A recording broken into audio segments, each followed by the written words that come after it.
Do you want to answer? A dog biting a dog.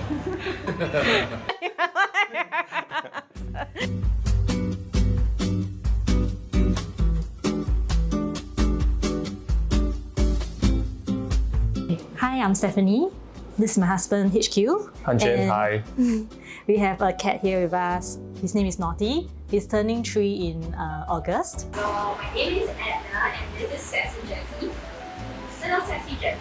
She's 5 this year. Hi, I'm Walter. I'm the creative director and founder of Assembly Clan. So Assembly Clan is a creative agency as well as a lifestyle studio rental. I'm Melissa, I'm Benson. and these are Poker and Panda. They're busy with their snacks right now. So Naughty is one of the stray cat at Mei Ling Street. That's where he used to be. So we adopted him and then shipped with us to our new PO flat. And now this is his kingdom. We got her when I was doing my PhD in Australia. So the reason I got her was really for company because I've had dogs my whole life. So she's my first properly owned dog. There she goes. Oh! This is Stormy. He is 1.5 years old this year. He's a Cavapoo. And then Rhodey is also a Cavapoo. He's the Koko here, 6 years old this year. Both of them are like my sons. They're sisters from the same litter. They're Bengal cats. We got them 8-9 years ago.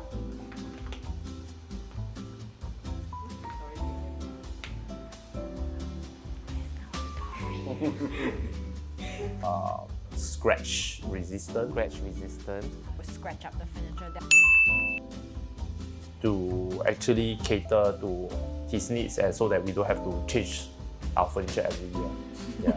Stormy, he's the younger one, he's a bit more active, so sometimes he might, jump around on the sofa. So if we have leather furnitures at home, it might be more easily scratched and damaged. We actually went to the shop and asked for little swatches and tested it on their paws. But it's also, 50-50 leap of faith. Just making sure that the materials are a close knit so the nails don't get caught.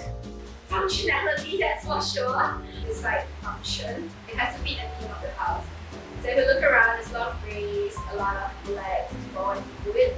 And in terms of looking for a couch, one main criteria for myself is that I must be able to cross my leg. And it has to be pet friendly as well, considering they always play on it. So these are the things that I keep in mind. We stumbled upon J Edition, and Zoe was just right at the entrance of the shop, and it really caught our attention with the high armrest and then the adjustable headrest as well. So this color was actually chosen by my husband. If we were to get a grey sofa, it will look very flat. So we are trying to get something that it will stand out in the living room. Like, oh look, this is a greenish blue kind of sofa that will actually stand out. I went in, we saw Zoe. I'm like, okay, I'm getting it. I could cross my leg, 2 or 3 Asita could lie on it. This is pretty good. So that was great. And that was how we came about J Edition and Zoe. Hi Jessie. Jessie's giving kisses. So yeah. Let me move on. Jessie! Good girl! Enough of anything yet.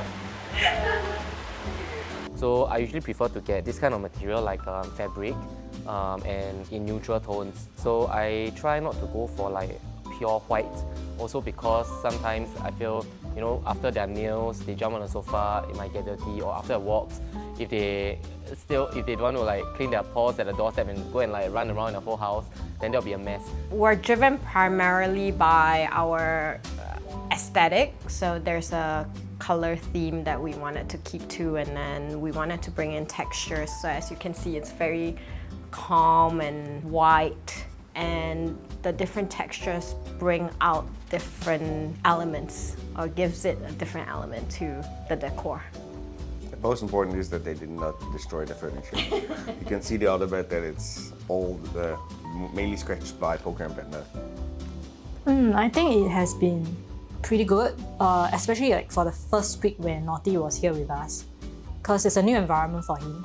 he was not settled, and so this really served me as my bed for the first week because he couldn't sleep. So then pretty much we spend time outside every early morning when he's still exploring the environment. So I think he's pretty good, and then he has been playing around and you can see he's still okay, I guess. You can see the scratch marks, but when you feel like it doesn't really show actually. Basically, you just have to massage it, in a circular motion, or you don't get some wet towel and then just brush it over. The scratch mark will disappear, but I think as you do a few times, it will slowly sort of return to its normal state, I would say, yeah. Pretty easy to maintain. I spilled barbecue sauce on it, but the stain is nowhere to be found, so that's good. So yeah. So she has vomited bowel on it before. So no bowel is acidic, right? So it seeps into fabric. So when I saw it, we wiped it out. It was good to go. So far, we have had this sofa here for about, I think, half a year, and it's still doing very well. I don't see any tear or any stains on the sofa, so yeah. And also we do have quite a lot of people coming to the studio for studio rental to do photo shoots here. With that, I think it has been quite well maintained because of the sofa itself. Oh, it's been great. As you can tell, there's no damage at all. They're quite active. They do jump up and down from the bed, but it survived. It survived 2 very rambunctious Bengal cats. I looked on YouTube on how to address little nicks. So apparently you're supposed to twirl it with a toothpick and then stuff it back in. That's the advice on the internet. Yeah, It must be true. But it's too much effort. It must be Because true. every time we try and fix it, they destroy it again. So with this bed, it's actually very comfortable because we don't have anything that we have to repair, and the texture looks like it's sort of scratched by the cats. First time pawrents advice. Yeah, I think for our priority will be safety, comfort, and fun. I think the most important thing is the pet is also part of your family. So the house have to be shared in a sense that, other than the basic comfort that we have, we also need to ensure the safety and the comfort of the pet as well. So in that sense, the pet needs to feel at home. As you can see from behind, all these are designed for him so that he can play around and feel like, oh look, this is not a strange environment for me to live in. Invest in a good piece of furniture. Don't go too easy on just purchasing any. I would say test it out, have a good feel of it, make sure you can see yourself using it every day, with or without your pets, and invest in it. It's advisable that people try out the sofa that you're going to use for every day in your life. I think the firmness of the sofa is different from everybody, so you can't really get that information online if you don't touch and feel it for yourself. I think it's very important that you look for something that you feel comfortable with and something that is timeless, because you have to enjoy it for a long period of time. And especially if you have cats, something that doesn't get dirty too easily and also not that they can scratch it too much. I think the other thing when we were putting together the apartment and picking out the pieces was we didn't want it to skew too much either way, where it's only aesthetics and not practical. Neither did we want to go with, what's practical but doesn't look that great.